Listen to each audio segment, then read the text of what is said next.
Muy buenas tardes, autoridades y alumnos todos. Para mí es grato presentar al doctor Johan Leuridan-Huyst, decano de nuestra facultad. Él, con su nuevo pensamiento, ha revolucionado la filosofía, porque no solamente nos describe muy bien el ámbito filosófico, sino también nos da una respuesta a la posmodernidad y a todos sus problemas que vienen encima. El doctor Johan Leuridan es licenciado de la Facultad de Teología de la Pontificia y Civil de Lima y doctor en Teología de la Pontificia Universidad Urbana del Vaticano, y es decano de nuestra facultad. También ha recibido grandes premios por ser uno de los mejores editores del libro sobre patrimonio y gastronomía. Vamos a escuchar ahora el pensamiento de nuestro señor decano. Un fuerte aplauso.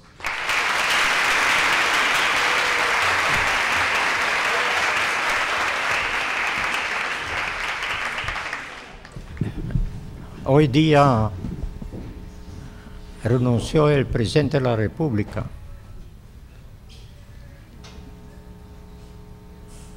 Es un signo de muchos problemas que se están ocurriendo y que nos obligan a reflexionar. Todo está ligado en este caso al mundo empresarial. Ya todos sabemos por los medios de comunicación lo que ocurrió con Odebrecht, la gran empresa transnacional de Brasil, lo que comprometió a autoridades en el país. Vemos en Estados Unidos como niños o jóvenes entran en colegio, entran en la escuela, entran en la universidad y matan sus amigos, sus compañeros. Vemos el problema también en las familias, una negación, desconocimiento del valor de la familia. Vemos en la televisión muchos programas vulgares, ningún respeto para la dignidad de la persona. También en el mundo del cine vemos grandes problemas en los grandes líderes políticos, culturales, en el mundo de las canciones, el mundo de los grandes actores de Hollywood que terminan su vida en las drogas, etc. Sería toda una enorme problemática. Y por eso se habla de hace tiempo que hay una pérdida de los valores. Entonces no es uno o otra persona, sino es algo muy común. No se puede echar la culpa solamente a los medios de comunicación que transmiten esos programas vulgares, porque hay público. Hay gente que mira estos programas y se transmite esos programas porque saben que hay mucho público y por lo tanto es negocio. Hay publicidad precisamente porque hay muchos videntes o oyentes de estos programas. Entonces podemos hablar de un problema más de fondo, afecta a muchos. Entonces, ¿de dónde viene esta problemática? En Estados Unidos, la filósofa Martha Nussbaum consideró honestamente la más importante de Estados Unidos, menciona el problema de la familia. Dice, el hombre es el cowboy, el vaquero. El cowboy, él cuida las vacas en la pampa, él solo en su caballo se siente rey del mundo, no debe nada a nadie, lleva su propia vida individualista. Ese vemos también, dice, en la sociedad. Un día el hombre abandona su familia. Es el cowboy, el vaquero, hace lo que quiere. Abandona la esposa abandona a los hijos y no le importa. En América Latina también llamado el machismo. Entonces ella dice, a ese hombre nunca le enseñaron el afecto para los hijos, el afecto para la esposa. Esa es otra manifestación de esta problemática mundial del individualismo. ¿Por qué el hombre se ha vuelto individualista? Ustedes en primer y segundo ciclo tienen un curso de filosofía donde se analiza esta problemática. En primer lugar, se hace un estudio histórico, como desde la época antigua, los primeros filósofos en el mundo occidental de Grecia, hasta hoy en día, en el siglo XX, XXI, se ha ido evolucionando el pensamiento. Y en segundo lugar, ya se analiza intentos de respuesta a esta problemática al final del siglo XX y después una respuesta final como vemos hoy en día o podemos ver cómo debe ser la sociedad hoy en día. Se empieza con el filósofo Aristóteles, que tiene como idea fundamental el hombre busca el bien, el hombre busca desarrollarse, el hombre busca realizarse. Es una filosofía del bien, una antropología del bien. Es decir, el hombre cree en el bien, cree que puede realizarse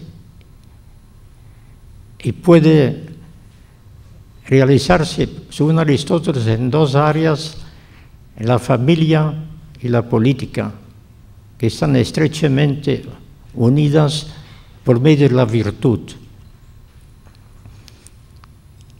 La virtud, hoy en día hablamos de los valores, que son del hombre que busca el bien, que es la noción básica de toda la ética, y este se expresa en varios valores. Lo más importante son la justicia, la fortaleza y la templanza. La justicia es dar a cada uno lo suyo. El hombre no puede ser individualista, debe compartir desde la sociedad más pequeña, a la familia, a la sociedad más grande, toda la sociedad, la justicia. La fortaleza, cuando se presentan problemas a la vida, el hombre tiene la fuerza de luchar, no se deja aplastar por los problemas, lucha para superar los problemas. Y en tercer lugar, la templanza. Es decir, no es posible convivir con otros sin sacrificio. Por ambos lados siempre debe haber sacrificio para poder lograr la unión, para poder lograr el entendimiento, para poder lograr la paz. Por ambos lados siempre debe haber sacrificio. Esos son los valores fundamentales que desarrolla Aristóteles. Y en la política, lo que se ha aprendido en la familia debe demostrarse también en la política. Es en la familia que uno aprende la educación. En la familia, por las relaciones estrictamente personales entre padres e hijos, se educa a los hijos. En los colegios, universidades, ya no hay educación. Hay formación, información, desarrollo intelectual. Y indirectamente también juegan los valores porque se encuentran con otras personas, profesores, alumnos, y de esa manera hay relaciones personales y también pueden lo que se ha aprendido en la familia mejorar, fortalecer o puede también empezar a debilitar. Y la tercera etapa es la política. Aristóteles considera que la persona humana debe ser político, debe dedicarse a la política, pero a partir de los valores que ha aprendido en la familia. En nuestra sociedad actual ya no vemos esto. Vemos la palabra más conocida, corrupción, en todos los niveles. En una segunda etapa de la historia, lo que se llama la modernidad, después de la antigüedad viene la modernidad por los siglos XVI, XVII.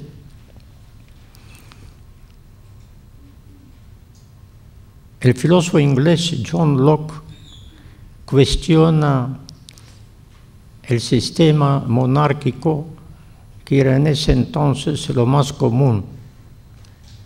A pesar de que los griegos habían conocido un sistema democrático y estaban al origen de la idea de la democracia, posteriormente se va a imponer el sistema monárquico y en la modernidad John Locke dice, y posteriormente en la Revolución de París en Francia, va a surgir el sistema democrático. Dice, no es posible que un solo hombre, el rey, sabe todo, decide todo, planifica todo, tanto la vida social, económica, política. Es el único que piensa. ¿Acaso nosotros también no podemos pensar, no podemos planificar, no podemos organizar la vida económica? Y en reacción contra la monarquía surge el sistema democrático. En el sistema democrático va a prevalecer la razón. Todos sabemos pensar. Entonces vamos a organizar nosotros la sociedad a partir de nuestra razón. Entonces surge un segundo concepto, la autonomía. Ya no dependemos de un rey, sino somos autónomos. Nosotros mismos también podemos pensar, tenemos autonomía. Iban a surgir el desarrollo de las ciencias. El hombre descubre las leyes y la naturaleza.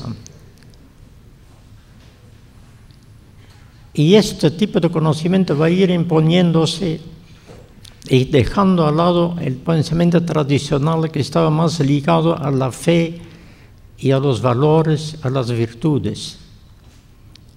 Y surge una primera problemática. En ese entonces ya empieza la crisis. Y posteriormente, en el siglo XIX,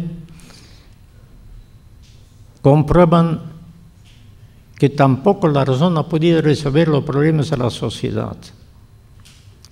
La modernidad ofreció la felicidad para el hombre a partir de la razón, a partir de la autonomía, pero seguían las guerras, seguían los conflictos, seguía la pobreza, etc. Y surge entonces un cuestionamiento de la razón, de la autonomía. Y aparecen tres factores que son los tres pensadores que son los primeros en cuestionar la razón, que es Marx, Carlos Marx, que dice que el desarrollo depende de las fuerzas productivas, es decir, la materia. Desde la fuerza productiva más pequeña, en la época primitiva, una piedra, hasta hoy en día lo más sofisticado, la energía nuclear, hay un desarrollo de las fuerzas productivas. Ya no es el hombre, sino es la materia, el desarrollo de la materia. En segundo lugar, Sigmund Freud dice, el hombre aparte de la razón también tiene una subconsciencia. En nuestras relaciones se produce una serie de efectos entre las personas, positivos, negativos, y esos se ubican en la subconsciencia, y el hombre muchas veces actúa sin pensar, sin poder dar una explicación. Entonces no solamente es la razón que dirige la vida, sino la subrazón, lo no conocido. Y en tercer lugar tenemos el famoso filósofo Nietzsche, alemán, que dice, bueno, ya está comprobado, la razón no sirve para nada. Y estamos al comienzo del siglo XX. Un siglo donde también la ciencia ha empezado a perder su valor, porque la ciencia evoluciona cada día, cambia cada día, y será reemplazada por la técnica, la tecnología. La ciencia está al servicio de la tecnología. Y hoy en día la educación es formar buenos tecnólogos. Es decir, el hombre se ha puesto al servicio de la producción y el consumo. Y se ha perdido por completo la importancia de los valores, de las virtudes.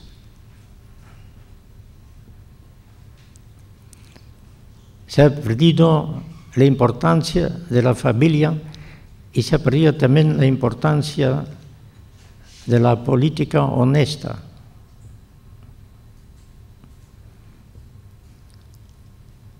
Entonces hoy en día vivimos en una sociedad tecnócrata, una sociedad en la cual en las universidades hay que promover la competitividad, es la gran norma. La rivalidad siempre ha existido, la rivalidad es normal, ya desde la época de los antiguos griegos se conocía, pero no es la norma única. Hay otros factores importantes en la vida. Entonces, cuando Nietzsche dice que la razón ya no tiene importancia, ya no hay diferencia entre el bien y el mal, porque es la razón que distingue entre el bien y el mal. Es la razón que pone las normas éticas. Si la razón ya no tiene esta posibilidad, entonces estamos en la sociedad del individualismo. Estamos en una sociedad donde se considera todo normal.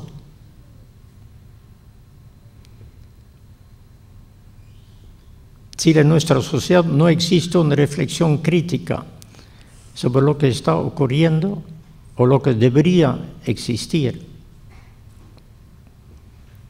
esa es la sociedad del individualismo.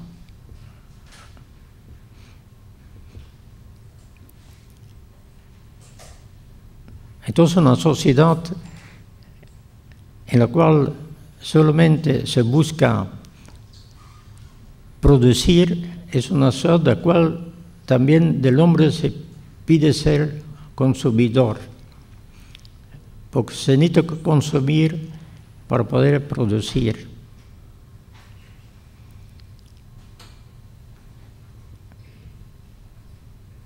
Esa es, en pocas palabras, la síntesis de todo lo que ustedes van a estudiar en 2 ciclos con diferentes autores. Hemos escogido los autores más importantes y cómo se debe llegar a cuestionar, porque el problema no suele ser el Perú, el problema es a nivel mundial.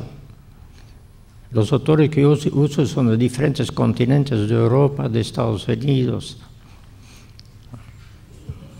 Buenas tardes, mi nombre es Carla Castro, soy de primer ciclo.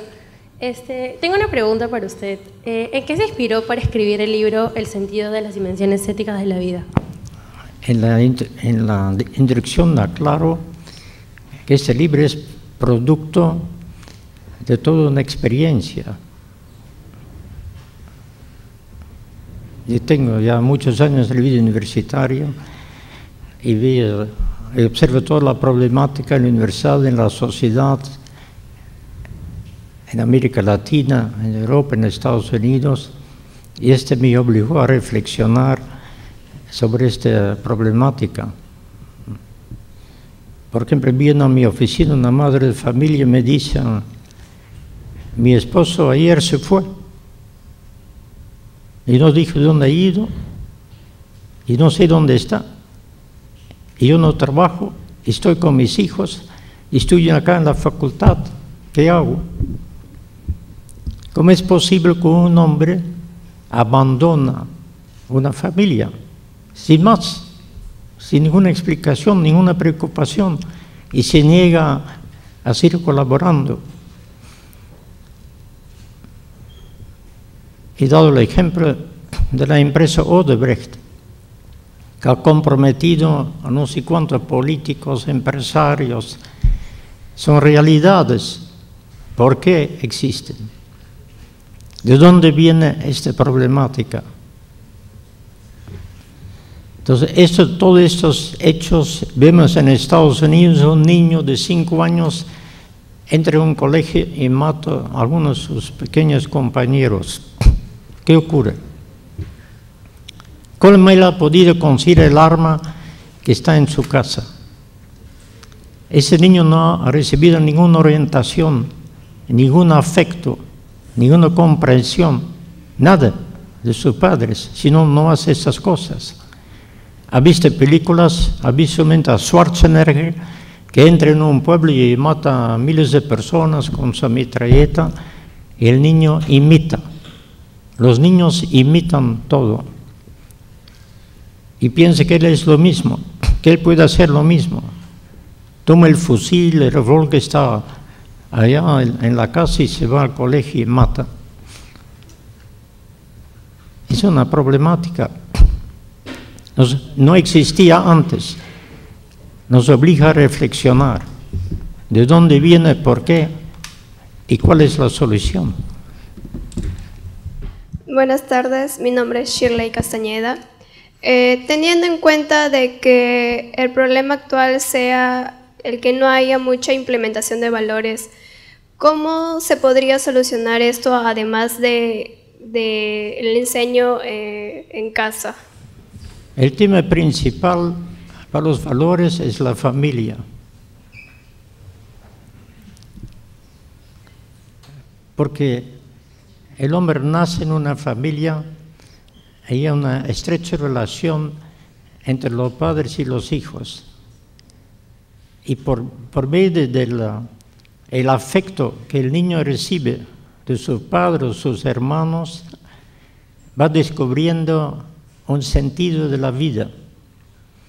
Aristóteles dice, en la familia el niño recibe la pertenencia y el afecto. Una persona busca un sentido de su vida. Y el sentido profundo de la vida es el amor. Y el niño que nace necesita recibir el amor. Una persona que no ha recibido amor no puede dar amor a otros. Y es en la familia donde el niño recibe el amor, el afecto, la orientación, el apoyo, la seguridad, es decir, la pertenencia. Una persona pertenece a una familia, pertenece a un país, a una patria, pertenece a un mundo. Y ese tiene un sentido. Ese sentido lo recibe en la familia. Yo digo la familia porque por muchas circunstancias a veces los padres trabajan y los que educan son los abuelos. O en la familia fallece el padre o fallece la madre, pueden intervenir tíos, tías, otras personas, la familia. El ideal es el matrimonio, pero cuando el matrimonio, por un otro motivo, no funciona totalmente, pueden intervenir otros familiares. Pero debe existir el núcleo fundamental que transmite el amor a la persona, a los niños. Los niños a su vez van a amar a sus padres. Y se surge un ambiente donde la persona ha aprendido a vivir, ha llegado a conocer el sentido de su existencia. Pero la existencia es ser amado y amar. y se recibe en los primeros años. Y después en la vida el hombre sigue desarrollando esta realidad.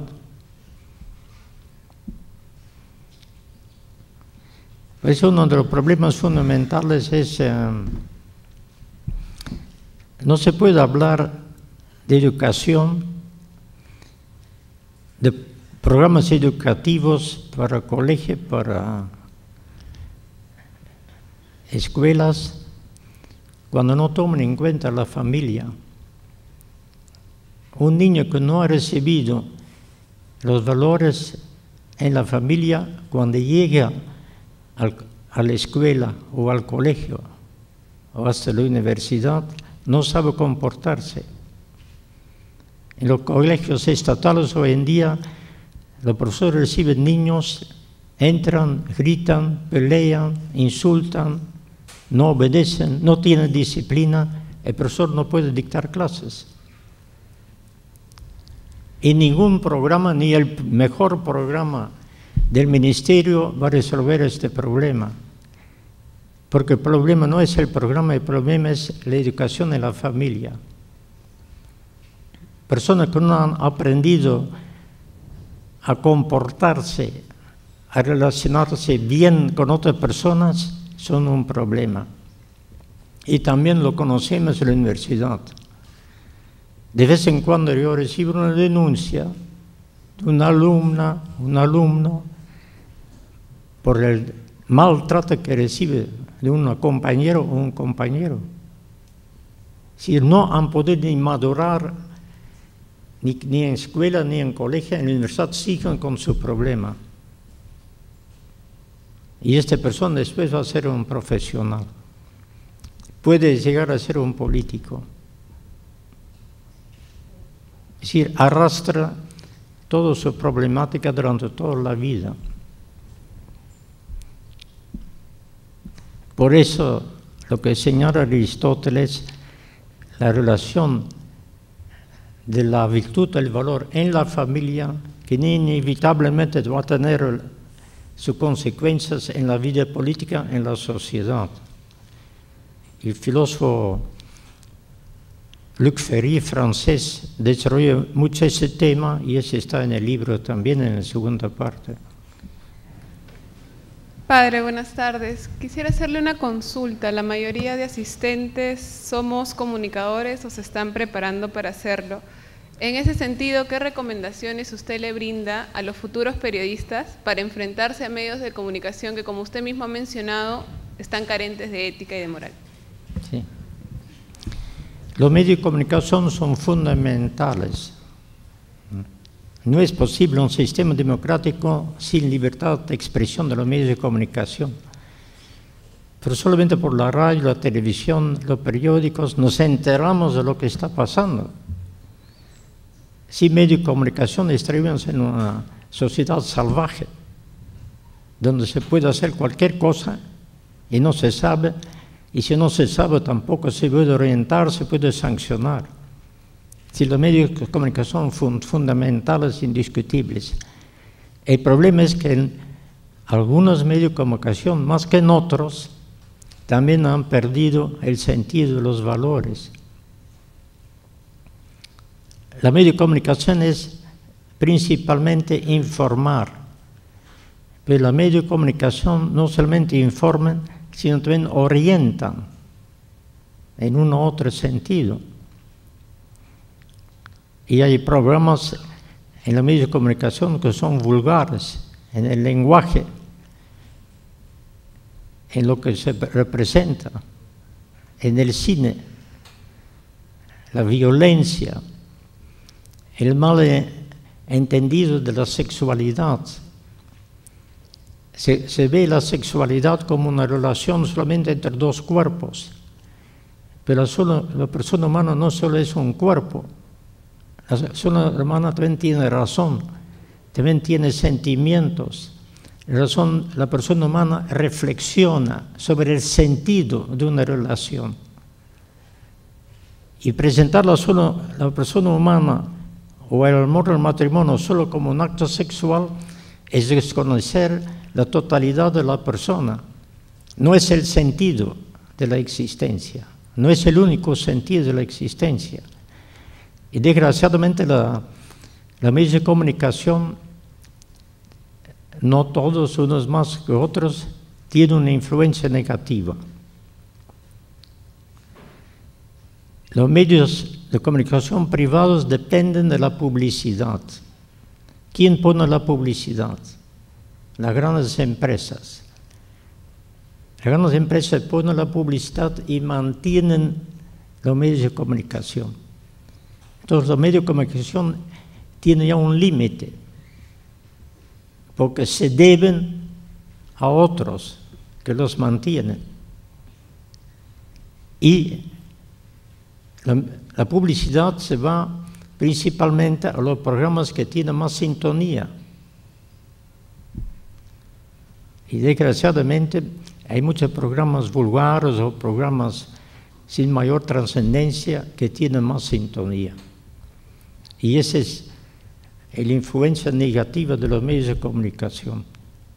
Sí, aparte de que los medios de comunicación hacen mucho bien, también hacen mal.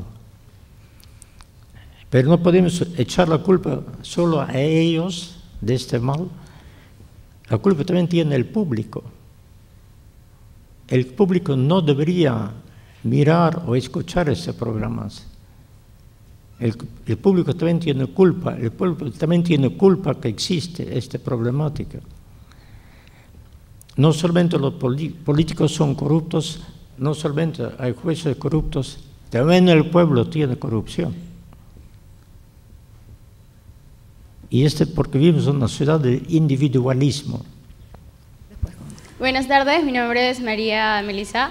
Mi pregunta es si usted cree de que la sociedad individualista pueda cambiar, y si es así, ¿cómo podría ser? El cambio de la sociedad empieza con uno mismo. Hay muchos que quieren que cambie la sociedad, que cambien las estructuras, que cambien las autoridades, pero eso no es una solución.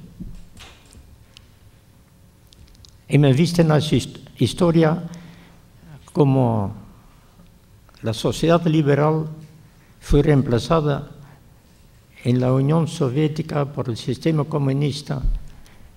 Se cambió las estructuras y no pasó nada. Seguían los problemas y también quebró ese sistema. Es decir, el cambio empieza con la persona misma. Uno debe cambiar su propia vida. Y eso puede influir varios sectores. Puede ser la fe por una persona que cree en Dios, y Dios que se manifiesta como el que ama al hombre. Entonces el hombre descubre el amor, el sentido del amor, como el sentido de su vida, y la misma persona también que por su razón y su voluntad decide vivir de acuerdo a los valores, decide siempre buscar el bien, porque el amor es buscar el bien y hacer el bien. Si la persona misma decide por sí misma buscar el bien y hacer el bien, esta persona ha cambiado a sí mismo y también ha empezado a cambiar la sociedad. Hemos visto en América Latina, Venezuela, Brasil, Argentina, Bolivia, Ecuador, Nicaragua, donde entraron gobiernos que querían cambiar el sistema, y estamos viendo ahora, después de 10, 15, 20 años, que casi todos los dirigentes están terminando en la cárcel. Es decir, han cambiado algunas estructuras, pero no cambió nada. Ellos llegaron arriba y empezaron a enriquecerse. En Venezuela se mantienen por la fuerza, controlan todo y no permiten un sistema democrático. Es decir, no va a cambiar una sociedad si el hombre mismo no cambia. Deben haber otros cambios también, pero el cambio principal está en la persona humana. no solo en toda la sociedad, pero también en la familia. El mismo Aristóteles dice, el matrimonio, la familia es muy agradable, pero entre personas con dignidad, que viven con dignidad.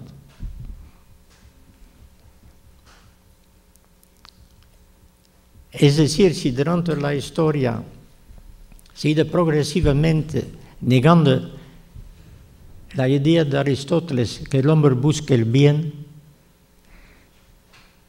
se llega al siglo XX con Nietzsche que dice, no hay diferencia entre el bien y el mal.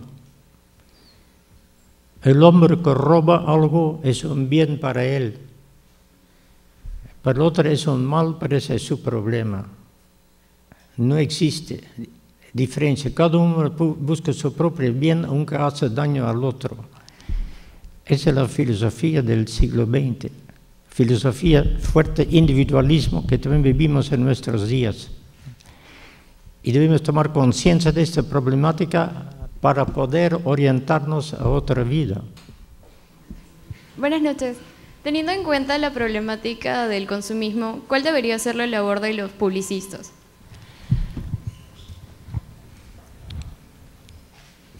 Claro, el publicista debe dar a conocer los productos. Eso es importante, ese es un bien. Porque para poder vender hay que dar a conocer el producto y ese por medio de la publicidad y por medio de los medios de comunicación. Eso es importante para el desarrollo económico de un país.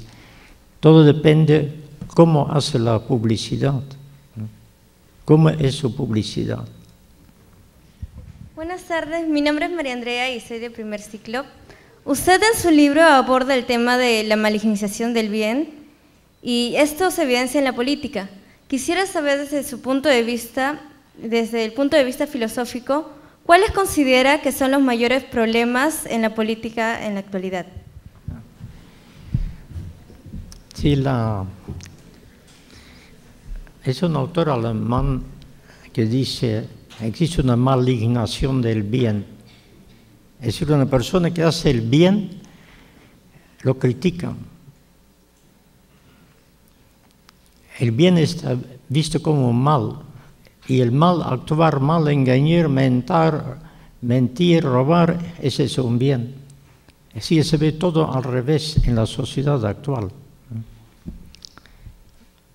¿Cómo actuar contra esta pregunta? Siempre regresa y todos lo preguntan, siempre yo contesto, el cambio comienza con uno mismo. No vamos a cambiar la sociedad si nosotros no cambiamos a nosotros mismos, si no tomamos conciencia cómo debemos actuar, distinguir entre el bien y el mal y decidir para hacer el bien. Es decir, el cambio de uno mismo. Es que también en el Evangelio Cristo anuncia la conversión, el cambio. Todo cambio cuando uno mismo cambia. Y solo las personas que cambian pueden lograr la paz, pueden lograr el entendimiento. Y la sociedad no va a cambiar nunca si las personas individualmente no deciden a cambiar. Buenas tardes. ¿Cuál sería la correcta forma de hacer publicidad? Como todas las cosas, uno siempre tiene que buscar el bien. Entonces, uno tiene que buscar las normas. Puede ser darse el problema, pero puede ocurrir también inconscientemente que hace publicidad para algo que hace daño. Pero eso depende de muchos factores. Por ejemplo, se recomienda un medicamento y años después en los laboratorios descubren que ese medicamento tiene un efecto negativo. El publicista no tiene la culpa si él lo ha promovido porque se da a conocer lo que existe. El publicista debe cumplir con su promoción y promover los productos. Lo puede hacer un mal o hacer mal cuando a esta promoción del producto, por ejemplo, añado todo un aspecto de la sexualidad o del uso indebido de la mujer. Yo acabo de leer hoy en periódico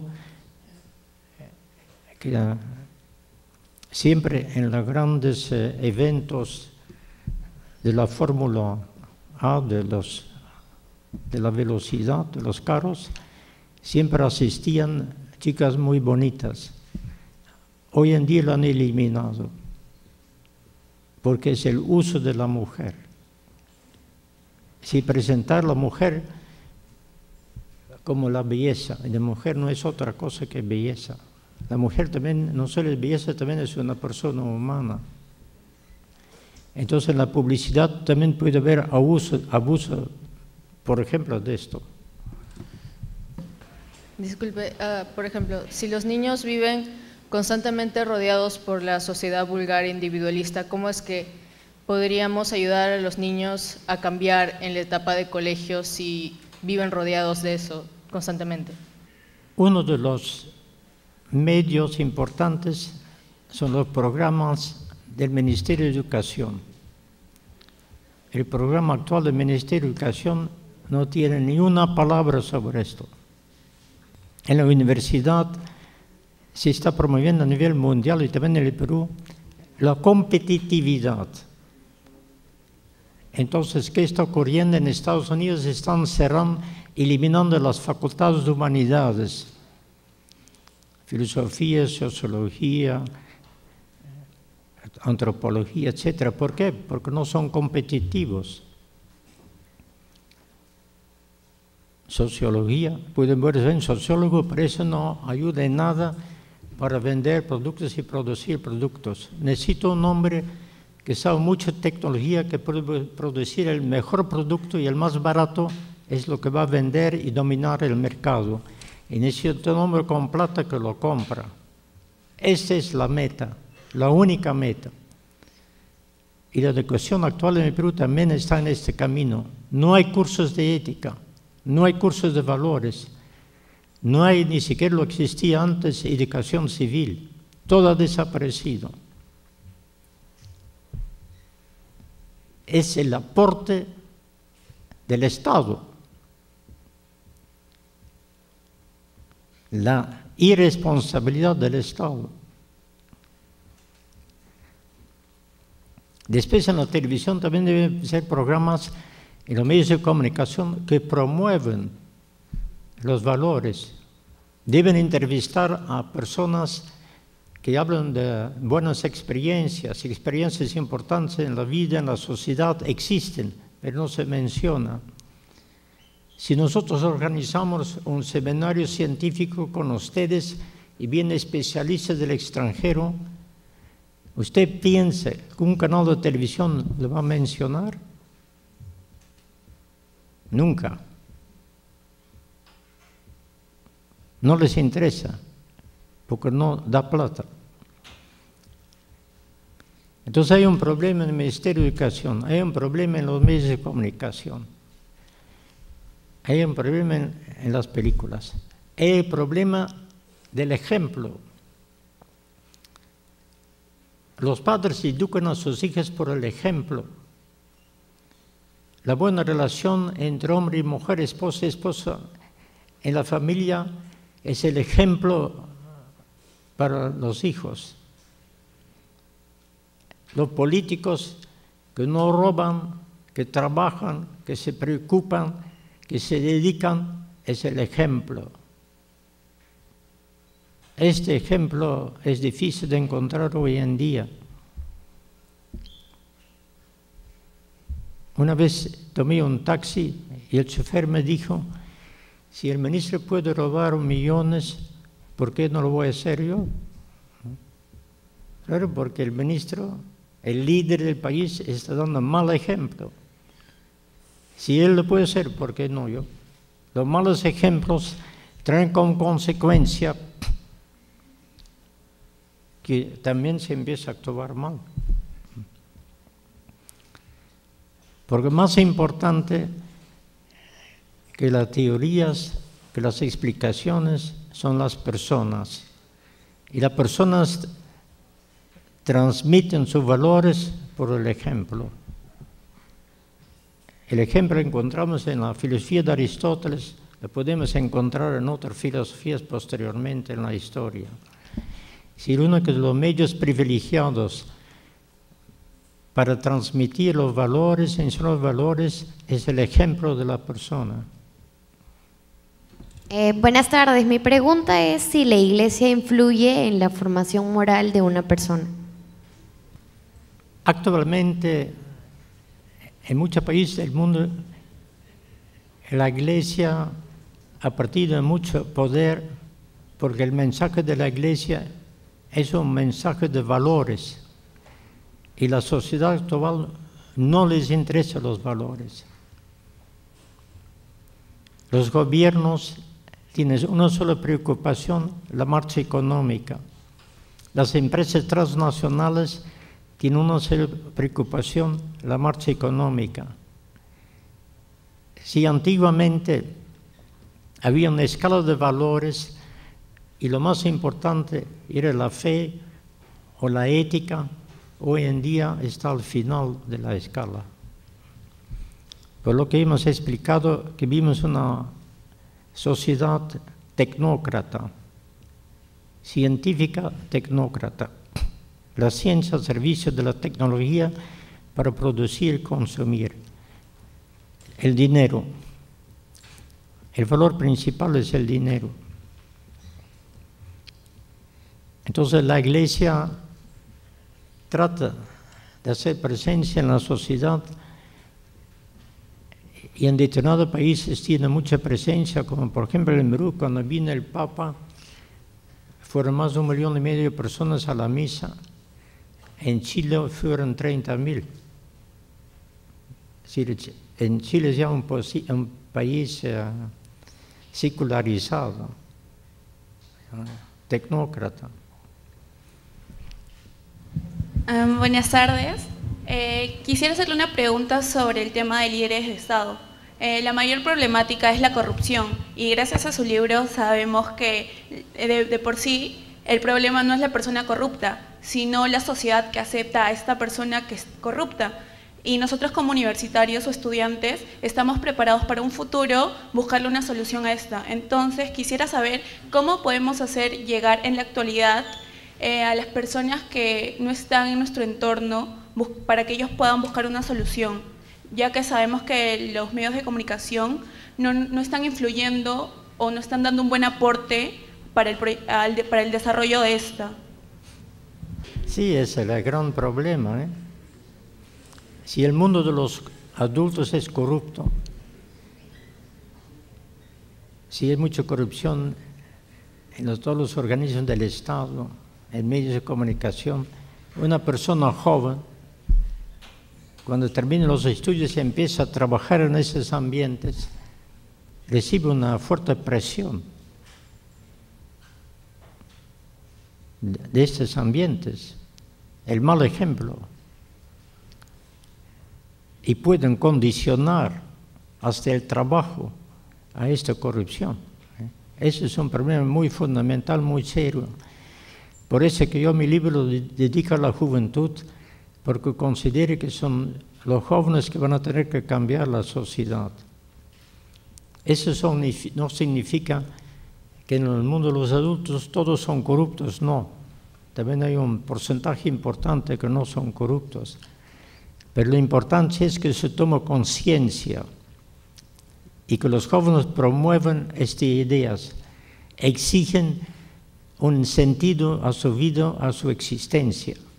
Por lo que está ocurriendo en el mundo no da sentido a la vida. Buenas tardes, mi pregunta es la siguiente. ¿Cuál es la razón que usted considera por la que actualmente nuestra sociedad no sabe el verdadero significado de la familia y el matrimonio?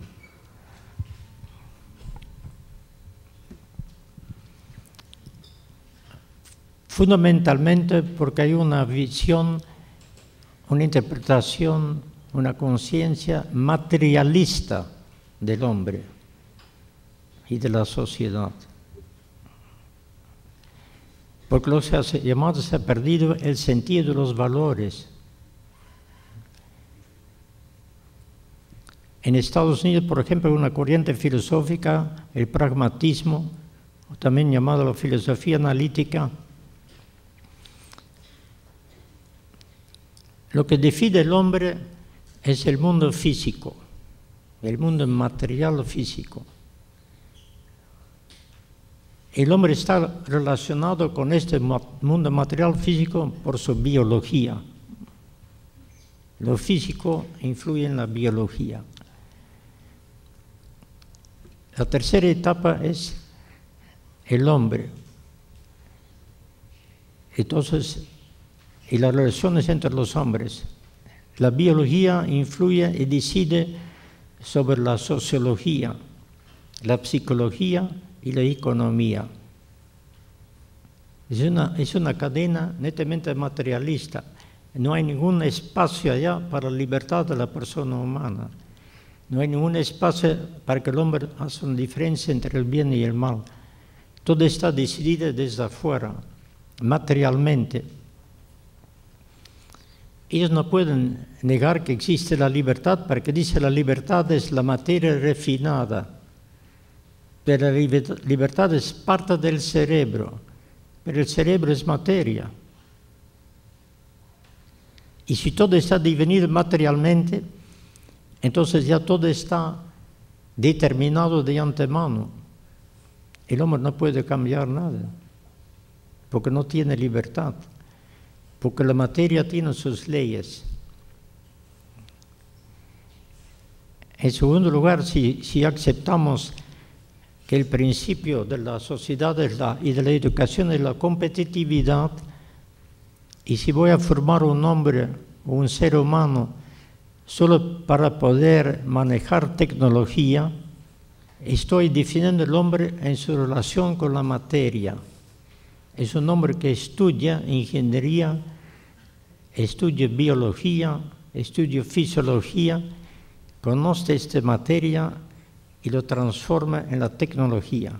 Este hombre no le ha enseñado la relación con las otras personas. Le ha enseñado la relación con la materia, pero no le ha enseñado cómo comportarse con otras personas. Esa es la gran crítica que hace el filósofo Habermas a Marx y otros materialistas. Existe también la comunicación, su teoría de la comunicación. El hombre debe con los otros seres humanos comunicarse, entenderse, buscar consenso. Si no, no puede convivir. Porque un hombre que solo sabe y solo entiende la materia y solo sabe transformar la materia, nunca va a poder convivir con otra persona. Porque no aprendió a comunicarse, no aprendió a convivir, no aprendió los valores, las virtudes. Esa es la gran crítica que entramos ya a finales del siglo XX frente a esta tradición tecnócrata. Pero hoy en día esta visión positivista, científica y tecnológica sigue dominando el mundo. Y lo vemos acá en las leyes de educación, en la última ley universitaria también. En el SUNEDU se pone como principio básico la competitividad. Evidentemente el Perú necesita ciencia, el Perú necesita tecnología, ni hablar, es fundamental. Por la economía se desarrolla cada vez más sobre la tecnología. El que tiene el mejor producto y el más barato, él domina el mercado. El Perú debe entrar en ese mercado con su tecnología, pero no es lo único. También existen las relaciones entre las personas, que no son tecnología, no son ciencia, son valores. El valor fundamental, que es el amor, es el hombre que busca el bien de la otra persona. ¿Qué tal? Buenas noches. Andrés Becerra, de la Facultad de Ciencias de la Comunicación. Mi pregunta es más que todo una duda. ¿Cómo interpretaría usted esto? Según Nietzsche, nosotros, bueno, todo es interpretación en la vida, todo es interpretación. Todo es interpretación, según a base de la razón. Entonces, lo que Nietzsche decía es que lo más importante era vivir la vida. Pero también Nietzsche decía que había fuerzas o entidades que dominaban el pensamiento de la sociedad, dicho así como el individualismo. Nietzsche dice, toda esa interpretación, porque la razón no vale. Si la razón no vale, no puede conocer nada. No hay conocimiento de la realidad, solo interpretación de la realidad. Mi interpretación. Yo veo una persona, es una señora que tiene un collar de oro. En mi interpretación, me gustaría tenerlo, lo asalto y lo robo. Ese para mí, interpretación. No es una persona humana, no tiene un valor, no tiene dignidad. Este objeto no es mío. Esa es la visión de Nietzsche, toda esa interpretación, porque no se conoce la realidad. No hay un sentido en la vida. El hombre es un átomo en el universo, sin rumbo, sin sentido. Nietzsche no dice que hay, por eso dice Nietzsche, la democracia, el liberalismo, el socialismo, las virtudes, nada tiene sentido, nada existe. El hombre busca solamente su propio interés, es el superhombre. El hombre busca solo realizarse a mismo utilizando a los demás, pero no hay nada que define al hombre. Y por eso Nietzsche tampoco no cuestiona la sociedad. Es decir, en el fondo Nietzsche es un hombre muy tradicional, porque acepta la sociedad tal como es, no busca cambiar la sociedad, porque el hombre busca solamente su propio interés, no tiene ninguna otra norma. Buenas tardes, soy estudiante de quinto ciclo. Mi pregunta es la siguiente. Si bien gracias a los cursos en primer y segundo ciclo pude entender que sí, es cierto, estamos en una crisis ética, en la sociedad del individualismo, no hay valores, hoy día renunció el presidente, todo es un caos. Y también entendí que el cambio empieza por uno mismo. Sabiendo estas dos cosas, ¿qué puede hacer un joven estudiante que creo que se caracteriza por tener ese optimismo y esa esperanza de, sí, quiero ser mejor, voy a ser una mejor persona? ¿Qué puede hacer ese joven para que en el camino no decaiga, no se le baje esa esperanza, no se rinda? Porque lo que suelen decirte generalmente es, no, pero esa motivación, esa alegría es momentánea, es solo porque eres joven, ya se te va a pasar. ¿Qué podemos hacer nosotros para ser persistentes, seguir con nuestras ganas de cambiar las cosas? Sí. Gracias. Hay muchos factores que ayudan. En primer lugar, uno debe dar mucha importancia a la familia, cultivar las buenas relaciones en la familia. En segundo lugar, buscar buenos amigos. En tercero, evitar amigos que no tienen los mismos valores. Evitar. Cuando el viernes a la noche cientos de alumnos se van a emborrachar acá, a unas cuadras, bueno, no es buen ejemplo y no hay que participar. En la facultad también hay cientos de alumnos que usan la droga. Hay que evitar estas amistades. En cuarto lugar, uno mismo debe organizar su vida. Uno debe establecer horarios de estudio, de reflexión, de meditación. En quinto lugar, la fe también y la oración son una ayuda para la persona humana para siempre buscar el bien y tener la fortaleza de actuar de acuerdo al bien. Sí, es una serie de factores que a una persona ayudan para que viva los valores y, como dice Aristóteles, la felicidad del hombre está en vivir los valores. La felicidad está en vivir la moralidad. Es el gran mensaje de Aristóteles, que de nuevo tenemos que anunciar. Buenas noches. Mi pregunta es, teniendo en cuenta los acontecimientos recientes de la renuncia del presidente, ¿cuál es su, mejor dicho, cree que su decisión fue ética y qué mensaje nos deja esta decisión a nosotros los jóvenes? Gracias. En primer lugar, hay un problema en el sistema político. Hay otros países en el mundo donde el político tiene más votos. Antes de formar un gobierno, debe lograr la mayoría en el Congreso. Vemos en Alemania, Angela Merkel ha demorado 3 meses para poder formar un gobierno, porque con su propio partido no tenía suficientes votos para tener mayoría en el Congreso, en el Parlamento. Y ha tenido que negociar con otro partido y ponerse de acuerdo para poder gobernar. En el sistema acá, Kuczynski entra a gobernar con 18 o 20 votos de los 130.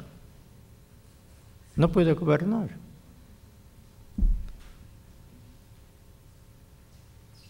Pero el sistema lo permite. El mismo problema tuvo Belaúnde en su primer gobierno, tampoco tenía mayoría y tuvo muchos problemas, casi no podía gobernar. Lo que ha ocurrido ahora también, no ha podido gobernar. En segundo lugar, han venido los problemas de ética. Y el último problema que se destapó fue ya decisivo. La compra de votos ya fue decisivo para que la gran mayoría del Congreso ya tomó una decisión al respecto.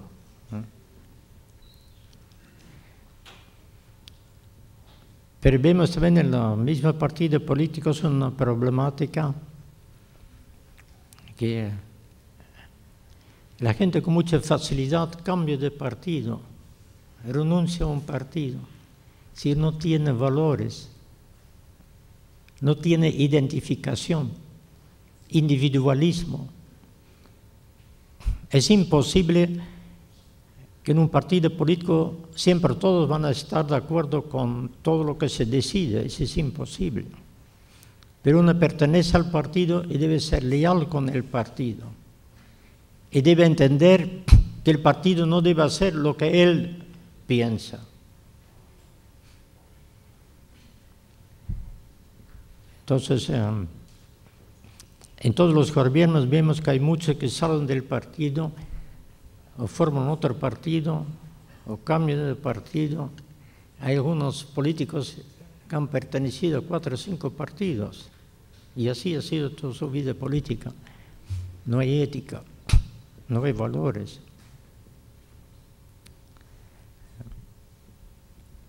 Así vemos que de nuevo acá aparece el problema de la ética en esta problemática. Señor decano, buenas noches. Mi pregunta es la siguiente. ¿Cuáles son los criterios que usted utilizó para elegir a los filósofos mencionados en su libro?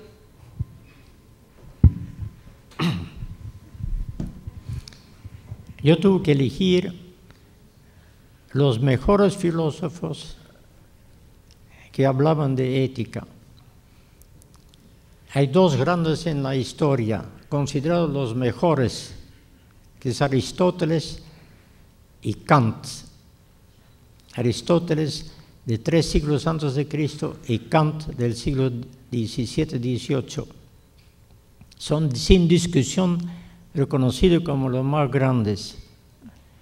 Evidentemente la historia avanza y evoluciona. Entonces he tenido que recurrir a los filósofos importantes que defienden la ética y algunos que también cuestionan la problemática.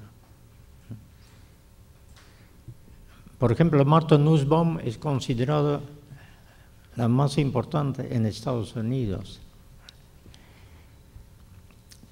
En Francia escogí a varios, a Lyotard, porque él analiza la influencia de la ciencia y la tecnología en la sociedad actual.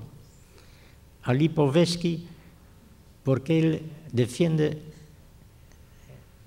el individualismo y el hombre solamente busca su placer, porque hay que conocer esas diferentes interpretaciones. Y a Luc Ferry, pues él es un ateo, pero tiene su gran defensa del amor en la familia y en la política.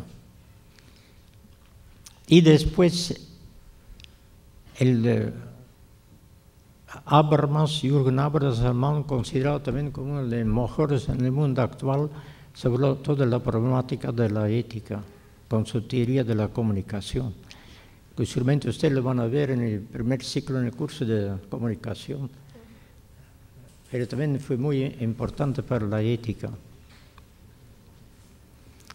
Y finalmente,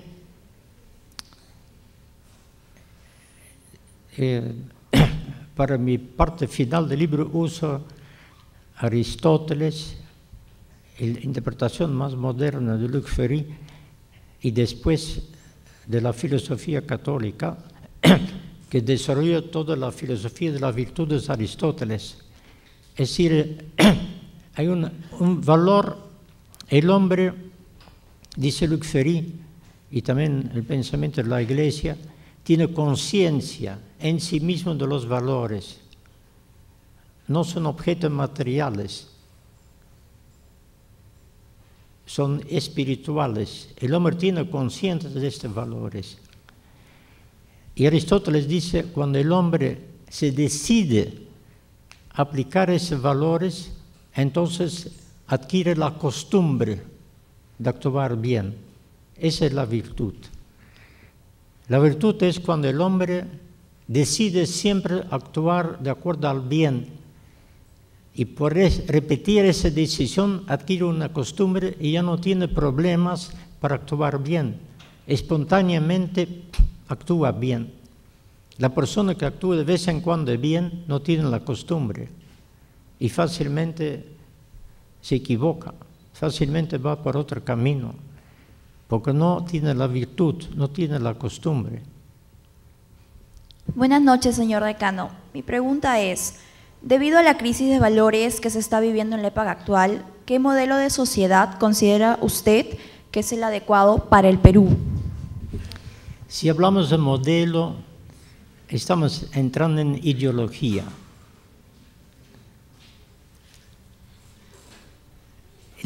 Todas las ideologías son discutibles. Las ideologías se presentan como la solución para la sociedad. Hay dos grandes ideologías en el mundo, el liberalismo y el socialismo. Y cada una de ellas tiene verdades y también errores. No existe el modelo ideal. Aplicar radicalmente el liberalismo es equivocado, aplicar radicalmente el socialismo también es equivocado. Porque siempre debe intervenir el aspecto ético de los valores, que en estas dos ideologías casi no está, ¿no? O muy poco. Entonces, el que gobierna debe tomar en cuenta fundamentalmente, como dice Aristóteles, dos aspectos: el aspecto ético, la virtud, y el aspecto de la capacidad, conocimiento.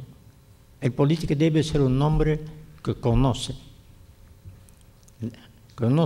cómo funciona una economía, conoce ingeniería, conoce arquitectura, conoce planificación, conoce la realidad del país, cómo se debe desarrollar el país, dónde están los problemas, dónde está la pobreza. Es decir, el político debe ser un hombre sumamente preparado y debe, por una parte, respetar la libertad, que es la gran idea del liberalismo, pero por otro lado también debe buscar solucionar el problema de la pobreza que se encuentra más en el socialismo. No hay un modelo único. Y el que cree en un solo modelo está equivocado y la historia lo ha demostrado. Bueno, muchas gracias por su presencia. Un fuerte aplauso para el señor.